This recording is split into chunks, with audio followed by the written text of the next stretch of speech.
नमस्ते, नमस्कार, जय हिंद। आप सभी बच्चों का स्वागत है आपने अपने चैनल पर हमारा झारखंड। आइए बच्चों, आज का सेशन हम स्टार्ट करते हैं। बच्चों फिलहाल हम लोग यूट्यूब पर एक सेशन लाए हैं जिसमें एक्साइज कांस्टेबल के लिए हम लोग बच्चे प्रैक्टिस सेट कर रहे हैं। आइए बच्चे उसी कारवा को आगे बढ़ाते हैं और समझते हैं एग्जाम में आपके क्वेश्चन के जो पैटर्न होते हैं वो किस प्रकार के बनते हैं और कैसे कैसे क्वेश्चन आपको सॉल्व करना है। ठीक है ना बच्चे? तो देखिए बच्चों, सबसे पहला क्वेश्चन आपका नंबर सिस्टम का है, इकाई अंक से रिलेटेड क्वेश्चन है, यूनिट डिजिट से रिलेटेड क्वेश्चन है। देखिए बच्चों, इस क्वेश्चन की बात करें तो क्वेश्चन में क्या दिया गया है ध्यान से देखिएगा और इस क्वेश्चन को आप सॉल्व करने की कोशिश कीजिए। तो बच्चे सबसे पहले अगर हम बात करें, आपको यूनिट डिजिट निकालना है। ये आपका 0, फिर ये आपका 1, 5, 7 और 1 का होल स्क्वायर, फिर आपका 1, 5, 7, 2 का होल स्क्वायर और प्लस 1, 5, 7 और 3 का होल स्क्वायर। अब बच्चे ऑब्वियस सी बात है, अगर इकाई अंक है तो आपको केवल और केवल इकाई अंक से मतलब है। तो अगर इकाई अंक 0 है तो ये आपका 0 ही होगा। ऑब्वियस सी बात है, 1 पर कितना ही पावर रहे तो 1 रहेगा। 2 पर स्क्वायर आपको केवल और केवल इकाई अंक से मतलब है और 3 का स्क्वायर 9। तो 9 4 13, 13 और 1 14, तो 14 का इकाई अंक कितना हो जाएगा? तो 4 विल बी योर बच्चों करेक्ट आंसर। तो यहाँ से हम ध्यान दें तो यहाँ इस क्वेश्चन का आंसर क्या हो जाएगा? तो आप कहेंगे sir 4 will be your correct answer. ठीक है ना? तो आसानी से हम इस प्रश्न का उत्तर दे सकते हैं। इसमें कहीं किसी प्रकार का कंफ्यूजन या डाउट वाली बात आपके मन में नहीं रहना चाहिए। चलिए आ जाइए नेक्स्ट क्वेश्चन। नेक्स्ट क्वेश्चन में क्या कहा गया है? एक कार को 64,000 रुपये में बेचने पर श्री राव को 20% की हानि होती है। तदनुसार उस कार का लागत मूल्य कितना होगा? ठीक है ना? तो लागत मूल्य पूछा गया है। बताइए फटाफट इस क्वेश्चन का जवाब दीजिए आप लोग। ठीक है ना? आपके पास 20 सेकंड है और एग्जाम में भी 20 से 25 सेकंड ही होते हैं। बताइए फटाफट इसका आंसर क्या हो जाएगा?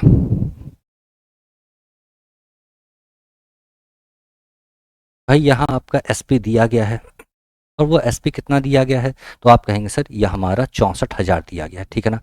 और अगर हम लॉस परसेंट की बात करते हैं बच्चे, तो लॉस परसेंट कितना दिया हुआ आपका? 20%। ठीक है ना? तो आपको इस प्रश्न में सीपी बताना है। तो सीपी क्या हो जाएगा? अगर आप सीपी बटा में एसपी करना चाहते हैं तो सीपी को अगर आप 100 मानते हैं तो ऑब्वियस सी बात है लॉस कितना हो जाएगा आपका? तो ये आपका 80। और फिर सीपी का मान निकालना है तो सीपी लिख दीजिए और एसपी का मान कितना दिया? 64। ठीक है ना? तो बच्चे यहाँ से आपका 8 से 8 बार में, तो अगर हम सीपी की बात करें तो ये आपका कितना हो जाएगा? तो 80,000 बच्चे हमारा इस प्रश्न का सही उत्तर हो जाएगा। तो 80,000 will be your correct answer. एक तरीका तो ये हो गया। और अगर हम सेकंड मेथड की बात करें तो सेकंड मेथड हम कैसे यूज़ कर सकते हैं? तो आप कहेंगे 20% का लॉस है तो ये आपका 1/5, तो 5 में 1 का लॉस हुआ है तो ऑब्वियस सी बात है 4, तो 4 का मान कितना? तो ये आपका कितना दिया हुआ है? ये आपका 64,000 है ना? तो 1 का मान कितना हो जाएगा बच्चे? तो ये आपका 16,000। तो बच्चे 5 का मान क्या हो जाएगा? तो 16 पच्चे 80,000। तो बच्चे हमारा इस प्रश्न का जो सही उत्तर होगा वह क्या हो जाएगा? 80,000 will be your correct answer बच्चों।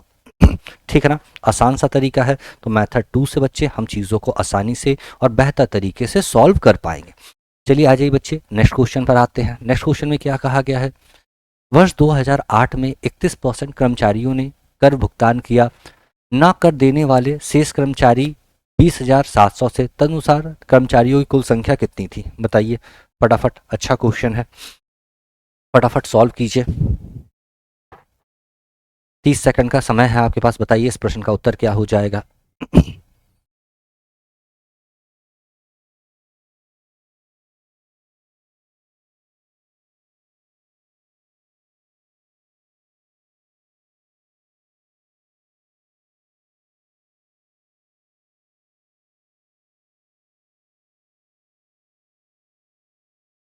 देखिएगा,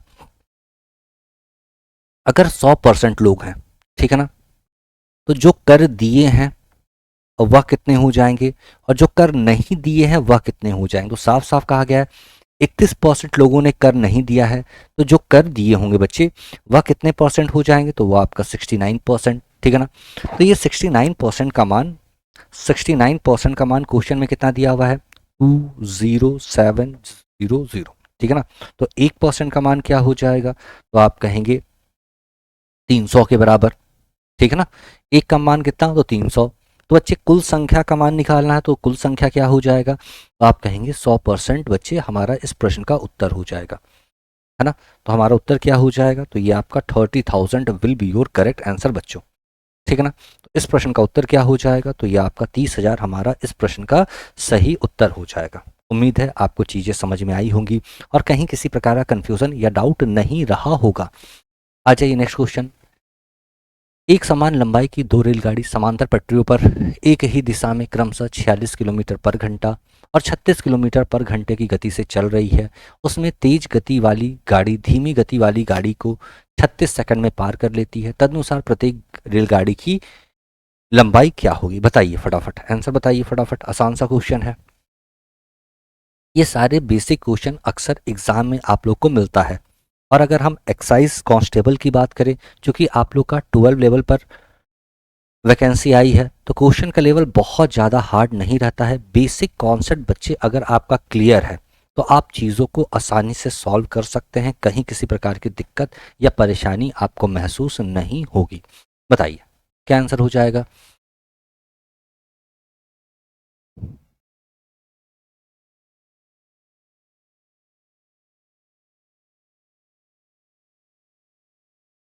ऑब्वियस सी बात है, ये आपका मीटर में दिया हुआ है तो आपको मीटर पर सेकंड में चेंज करना पड़ेगा, ठीक है ना। तो देखिए अगर दोनों एक ही दिशा में है तो आपका रिलेटिव स्पीड माइनस हो जाता है। तो बच्चों अगर हम S1 की बात करें तो S1 कितना दिया हुआ है, 46 किलोमीटर पर आवर, ठीक है ना। और अगर हम S2 की बात करें तो S2 कितना दिया हुआ है, 36 किलोमीटर पर आवर। तो ऑब्वियस सी बात है, अगर हम रिलेटिव स्पीड की बात करें तो रिलेटिव स्पीड क्या होता है, तो S1 माइनस S2, तो ये आपका 46 माइनस में 36, तो ये आपका कितना 10 kilometre per hour, 10 kilometre per hour relative speed हो गया, ठीक है ना। तो अगर हम इसे मीटर पर सेकंड में चेंज करना चाहते हैं, ठीक है ना, तो मीटर पर सेकंड में चेंज कर लीजिए, तो ये आपका 5/18, ठीक है ना, मीटर पर सेकंड में, मीटर पर सेकंड में, तो ये आपका 36 सेकंड में। तो ऑब्वियस सी बात है, अगर हम डिस्टेंस निकालना चाहते हैं, अगर हम दूरी निकालना चाहते हैं, तो डिस्टेंस बराबर क्या होता है, चाल गुणा में समय, speed into time, speed into time. तो स्पीड कितना है भाई, तो ये आपका कितना हो जाएगा, तो ये आपका 50/18, और टाइम कितना है 36 सेकंड, 18 दूना 36, तो ये आपका कितना, तो ये आपका 100 मीटर हमारा इस प्रश्न का उत्तर हो जाएगा, ठीक है ना, टोटल दूरी। तो ऑब्वियस सी बात है, इस जो दूरी में दोनों मिले होंगे और दोनों की लंबाई क्या है, समान है, ठीक है ना। तो ऑब्वियस सी बात है, ये आपका 2s के बराबर हो जाएगा, सॉरी 2d के बराबर हो जाएगा। ये आपका टोटल दूरी 100 है, तो d का मान कितना हो जाएगा, तो ये आपका 50 metre will be your correct answer बच्चों। तो यहाँ से आप आसानी से उत्तर दे सकते हैं कि हमारा इस प्रश्न का उत्तर क्या हो जाएगा, तो 50 metre will be your correct answer बच्चों, ठीक है ना। तो यहाँ से आप आसानी से इस प्रश्न का उत्तर दे सकते हैं, इसमें कहीं कोई कंफ्यूजन, कहीं कोई डाउट वाली बात नहीं रहनी चाहिए, सिंपल सा लॉजिक है।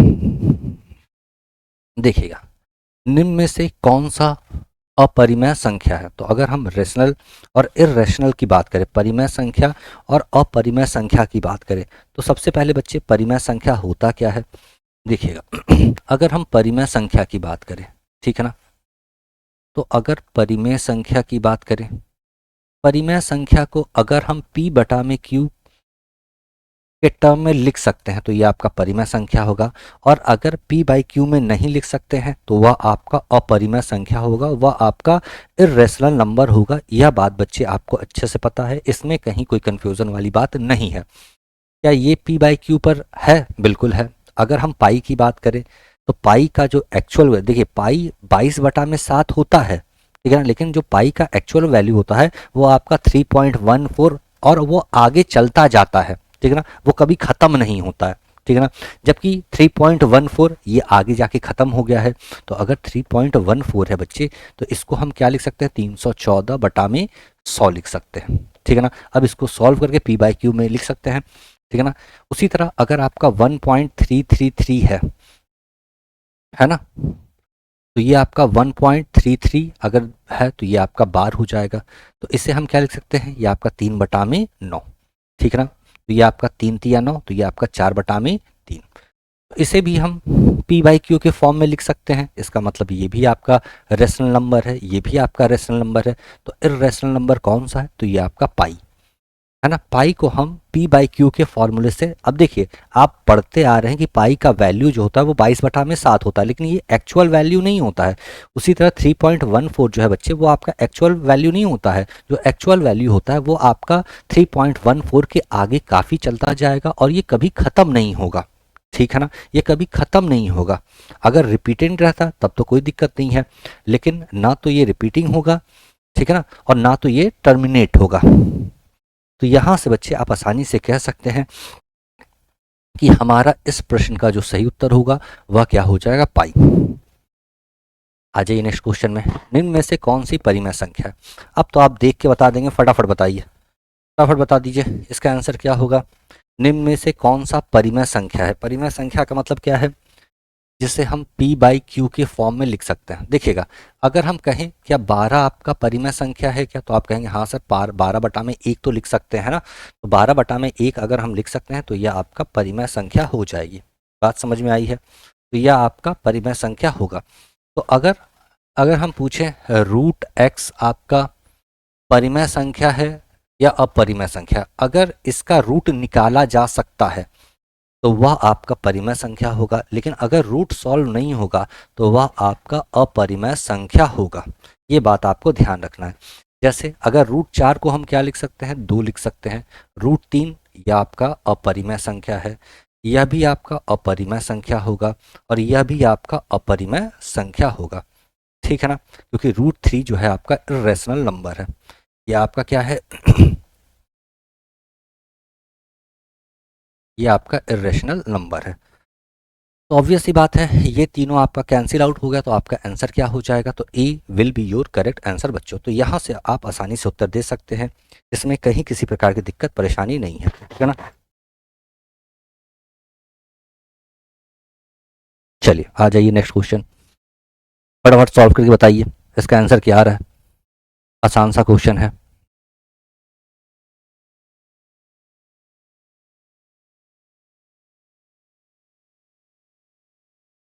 एक बात हमेशा ध्यान रखिएगा, अगर a/b लिख रहे हैं, ठीक है ना, जैसे a/b लिख रहे हैं, ठीक है ना,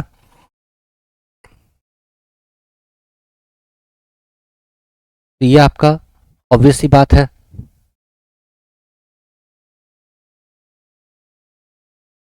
जैसे a/b है और भाग में मान लीजिए c/d है, तो ऑब्वियस सी बात है a/b, अगर भाग को गुणा में बदलना चाहेंगे तो यह आपका पलटकर बदल जाएगा। यह आपका क्या होगा बच्चे, पलटकर बदल जाएगा। यानी अगर उसका आप रिवर्स कर देंगे, ठीक है ना, तो आपका जो डिवाइड है वो मल्टीप्लिकेशन में, और जो मल्टीप्लिकेशन है वह डिवाइड में चेंज हो जाएगा। तो देखिएगा, ये आपका 2 गुणा में, इसे हम 2/1 लिख दें, बॉड मास वाला रूल यूज़ करेंगे। इसे 1/3, फिर यह आपका 3/2, और प्लस में 1/3 और गुणा में 4/1 है, तो ये आपका 1/4 हो जाएगा, ठीक है ना। अब इसको सॉल्व कर देंगे तो प्रश्न का उत्तर आ जाना चाहिए। चलिए सॉल्व कीजिए। ये आपका कट जाएगा, 2×2 = 4, प्लस 1/2 प्लस 4×3 = 12।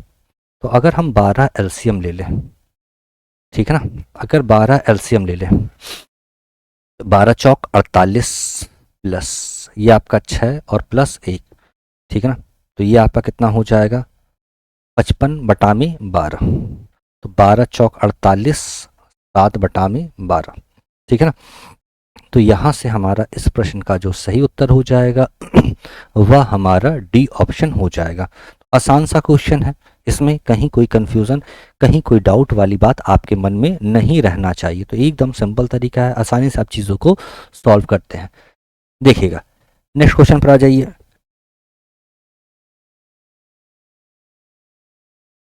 बताइए इसका आंसर क्या हो जाएगा।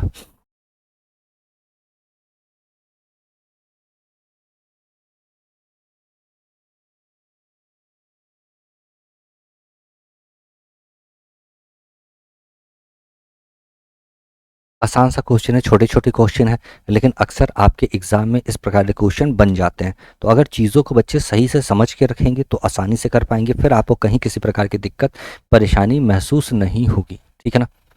बताइए इसका आंसर क्या हो जाएगा। ये आपका 1 सही 3/4 और प्लस 6 सही 2/3। तो ये आपका 4 × 1 = 4, 4 × 3 = 7, 7/4, 6 × 3 = 18, 2 20, 20/3। ठीक है ना। तो ये आपका 4 × 3 = 12, तो 7 × 3 = 21 और 20 × 4 = 80। तो ये आपका 101/12। ठीक है ना, 101/12। तो ये आपका 101/12। ठीक है ना। चलिए यहाँ आपका ई ऑप्शन भी डाल दीजिए। तो ई ऑप्शन क्या हो जाएगा, NOT। बच्चे इस प्रश्न का उत्तर क्या हो जाएगा, तो NOT will be your correct answer. बच्चों आसान सा क्वेश्चन है, इसमें कहीं किसी प्रकार का कंफ्यूजन या डाउट वाली बात है ही नहीं। ठीक है ना, एकदम आसान क्वेश्चन था।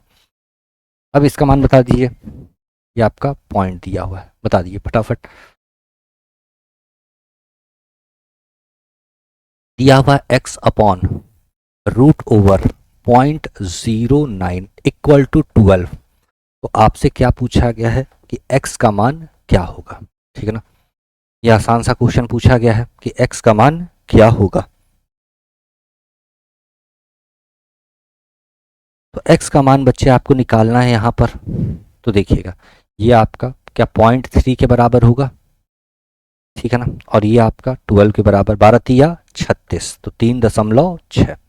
आसान सा क्वेश्चन है, बस दशमलव में गलतियां नहीं होनी चाहिए। ठीक है ना, बच्चे जल्दबाजी में क्या करते हैं, यहाँ गलतियां कर देते हैं, लेकिन चीज़ों को सही से समझ के रहेंगे तो बच्चे आपको कहीं किसी प्रकार की दिक्कत परेशानी आपको नहीं होगी। चलिए नेक्स्ट क्वेश्चन पर आ जाइए। बताइए फटाफट आंसर बताइए, इसका आंसर क्या हो जाएगा। 30 सेकंड बहुत है इसके लिए।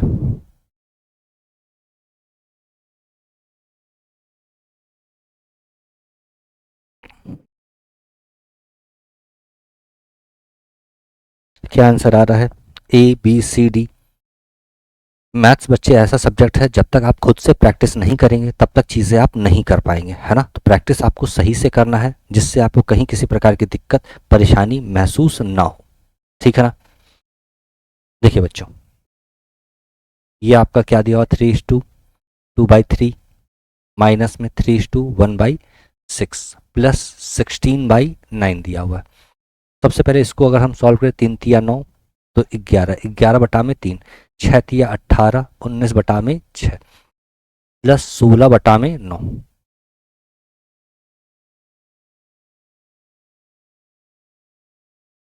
तो ये आपका 6 बार में, तो ये आपका 6 × 3 = 18। ठीक है ना, ये आपका 19 × 3 = 57, 9×2 = 18, 16×2 = 32, ये आपका 8 और ये आपका 9, माइनस में 57/18। ठीक है ना, तो ये आपका कितने बार में चला जाएगा भाई, तो ये आपका 41, तो 18×2 = 36, बचा कितना 5। 2 सही 5/18 बच्चे, 2 सही 5/18 बच्चे हमारा इस प्रश्न का सही आंसर हो जाएगा। तो यहाँ से बच्चे आप आसानी से उत्तर दे सकते हैं कि आपका आंसर क्या हो जाएगा बच्चे, तो ये आपका सी ऑप्शन हमारा इस प्रश्न का सही उत्तर होगा। तो चीज़ों को आप सही तरीके से सॉल्व करेंगे तो आसानी से प्रश्न का उत्तर दे पाएंगे, कहीं कोई दिक्कत परेशानी नहीं होगी। अब बच्चे यहाँ x का मान निकालना है, बताइए फटाफट क्या आंसर हो जाएगा। 30 सेकंड का समय है, केवल और केवल आपको सॉल्व करना है और प्रश्न का उत्तर देना है।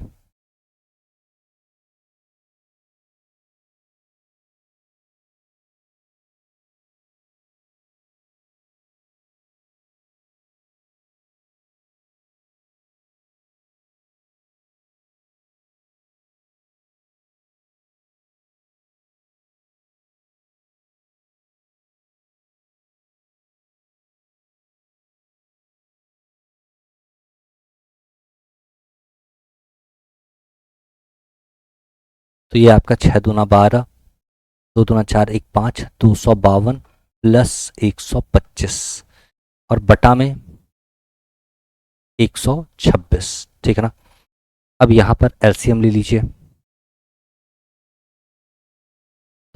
18 गुणा में 7 है ना, 8 सत्ते 56, 5 6 5 12, ठीक है ना।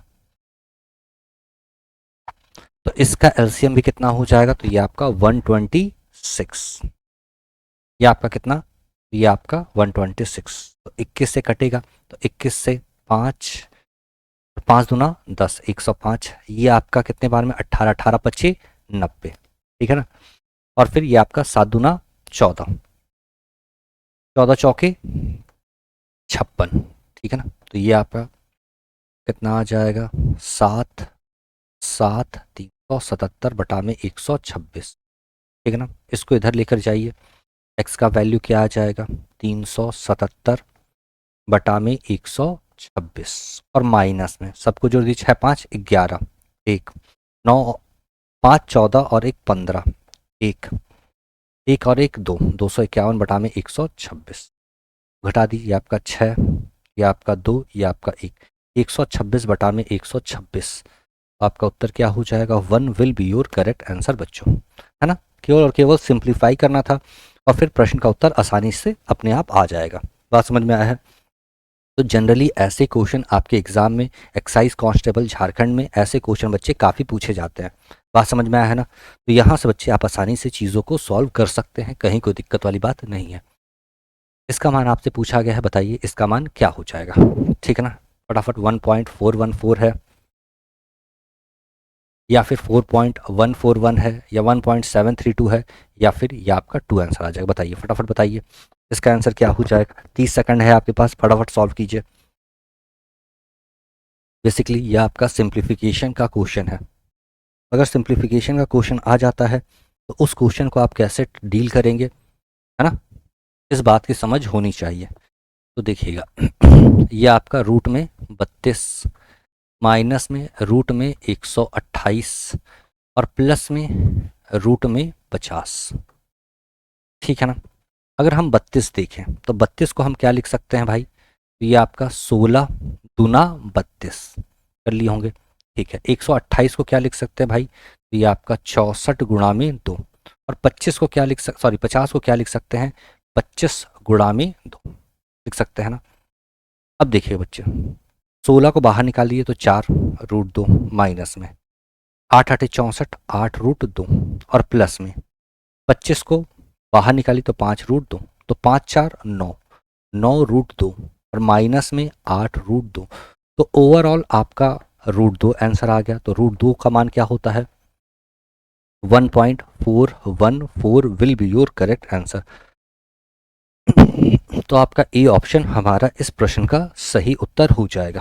बातें समझ में आई है। तो इस प्रकार से चीज़ों को हम आसानी से सॉल्व कर सकते हैं, इसमें कहीं किसी प्रकार की दिक्कत परेशानी आपको नहीं होनी चाहिए, ठीक है ना। बहुत सिंपल तरीका है ना। चलिए आ जाइए बताइए इसका आंसर क्या हो जाएगा, बताइए फटाफट बताइए।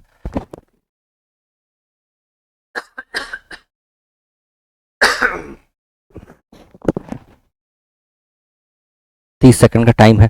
ऐसे क्वेश्चन अक्सर एग्जाम में पूछे जाते हैं, तो सिंप्लीफिकेशन से रिलेटेड क्वेश्चन आपको हर एग्जाम में मिलेगा ही मिलेगा।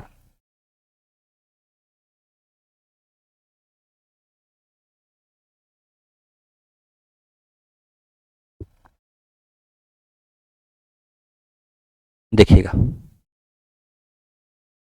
1 5 6 1 2 प्लस रूट में 154, और बच्चे अगर 225 की बात करें तो यह आपका 15 का स्क्वायर होता है, तो 15 बाहर निकल जाएगा।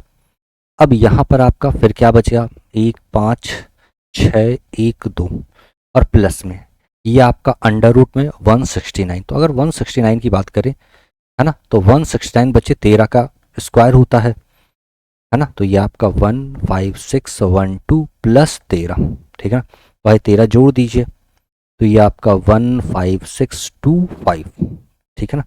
तो भाई ये आपका 125 का स्क्वायर होता है, ठीक है ना, 125 का स्क्वायर होता है। बात समझ में आया है। तो यहाँ से आपका उत्तर क्या हो जाएगा, 125 will be your correct answer. आसान सा क्वेश्चन है, इसमें कहीं किसी प्रकार का कंफ्यूजन या डाउट वाली बात है ही नहीं। चलिए ये आपका बहुत बेहतरीन क्वेश्चन है, ठीक है ना। ऐसे क्वेश्चन अक्सर एग्जाम में पूछे जाते हैं। बताइए, ये क्वेश्चन तो बहुत अच्छा क्वेश्चन है, देखिए कितने लोग कर पाते हैं। खुद से ट्राई कीजिए।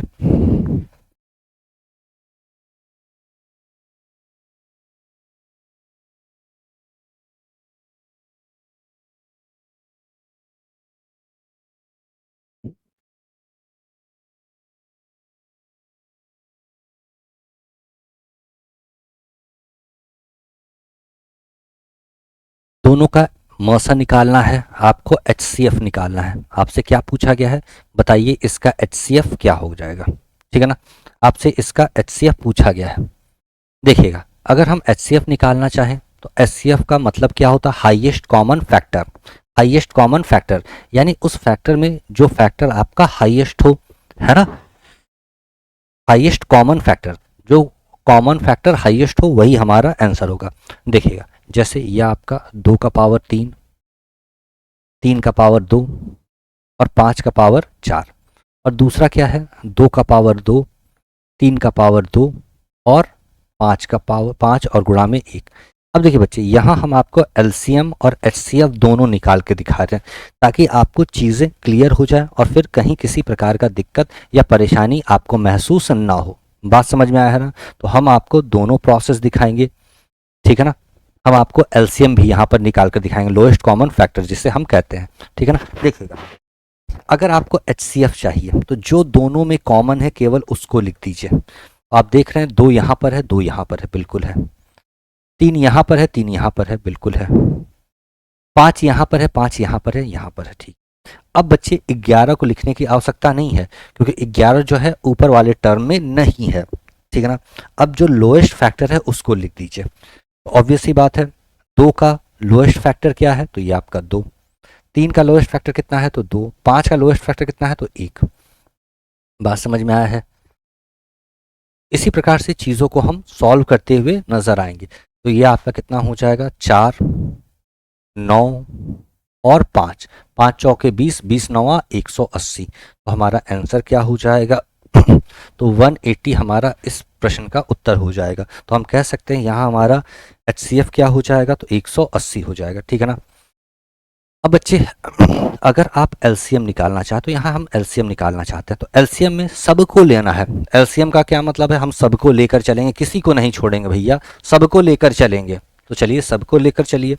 तो सबको लिख लीजिए, 2 गुणा में 3 गुणा में 5 और गुणा में 11। और एलसीएम जो है ना वो एकदम खुले दिल का है, एकदम खुले दिल का आदमी। वो कहता है आ जाओ, कोई दिक्कत नहीं, बात है मेरे शरणों में आते जाओ, कोई दिक्कत नहीं है।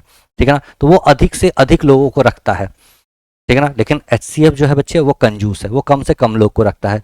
एलसीएम आपका अधिक से अधिक लोगों को रखता है। तो बोला कि भैया अधिक से अधिक लोगों को, तो यहाँ हम कितने लोग को रख देंगे भाई, 4। इन दोनों में अधिक कौन है, तो 2। 2, इन दोनों में अधिक कौन है, 1 और 4 में, तो 4। और दोनों में कॉमन कितना है, तो ये आपका 1। ठीक है ना। तो इसको अगर हम सॉल्व कर लेंगे, है ना, तो ये आपका 16, ये आपका 9, है ना। अब इन दोनों गुणा कर दें तो डायरेक्ट हम लिख देंगे, है ना। तो ये आपका कितना हो जाएगा, 625 और गुणा में 11। ठीक है ना। इन दोनों गुणा करेंगे तो 1, 2, 3, 4 और फिर ये आपका 99। तो कितना हो जाएगा, 9, 9, 0, 0, 0, 0। खैर एलसीएम निकालने के लिए नहीं कहा गया था, लेकिन फिर भी मैंने आपको समझा दिया कि बन सकता है क्वेश्चन। ऐसा नहीं है कि एलसीएम एचसीएफ भी पूछा, सॉरी एचसीएफ ही नहीं, क्या हो सकता है आपसे इसी क्वेश्चन में एलसीएम भी पूछ दिया जाए। तो हम आपका कॉन्सेप्ट क्लियर करते हुए चल रहे थे। उम्मीद है ये बातें बच्चे आपको समझ में आई होगी और कहीं किसी प्रकार का कन्फ्यूज़न या डाउट वाली बात नहीं रही होगी। बहुत सिंपल तरीका है, इसी प्रकार से आप प्रश्न का उत्तर देते हुए नजर आएंगे। ठीक है ना। देखिएगा, दो संख्याओं में 117 का अनुपात है, उसका मौसा 8 है, तो वो संख्याएं क्या है, बताइए फटाफट। भाई एचसीएफ 8 दिया हुआ है और दोनों संख्याओं का योग दिया हुआ है 114 के बराबर, और आपसे पूछा गया है कि वह संख्याएं क्या हैं।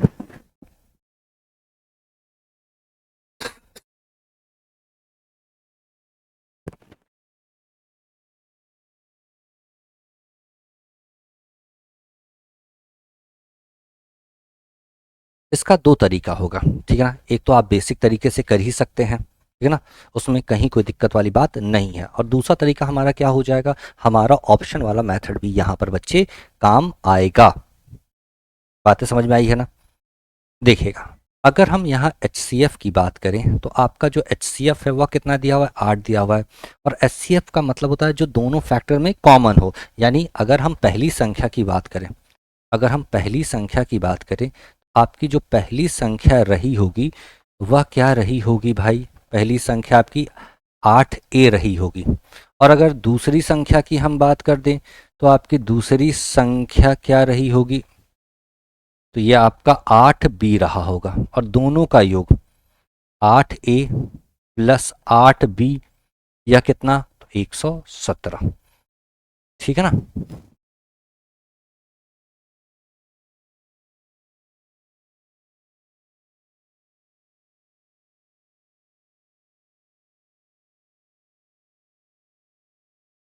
117 नहीं होगा, इसका आंसर क्या हो जाएगा,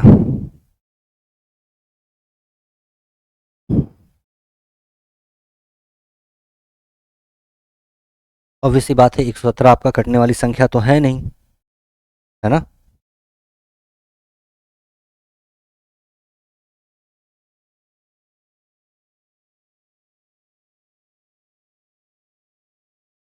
या तो 112 रहा होगा, है ना,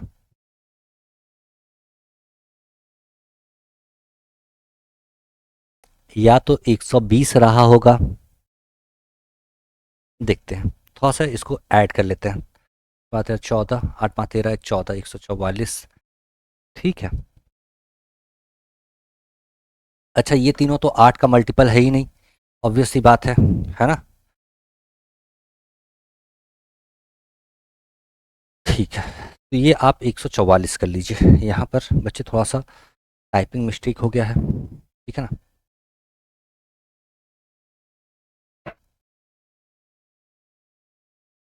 ये आपका 144 कर लीजिए, ठीक है ना। इसे आप बच्चे 144 कर लीजिए, ठीक है ना। तो यहाँ से बच्चे आपका A प्लस बी कितना हो जाएगा, तो यहाँ से 8 का 8, ठीक है ना, 8 8 64, ठीक है ना। तो ये काटा नहीं है, 144। तो यहाँ आपका कितने बार में कटता हुआ दिखाई दे रहा है, 8 का 8, 8 8 64, 18 बार में। तो A प्लस बी कितना आ रहा है, तो ये आपका 18 आ रहा है, ठीक है ना। अच्छा, ये अनुपात दिया हुआ था, एक मिनट, ये संख्या ने दो संख्याओं का अनुपात दिया हुआ है, क्वेश्चन ही थोड़ा सा गलत हो गया है, ये अनुपात दिया हुआ है ना। तो ये आपका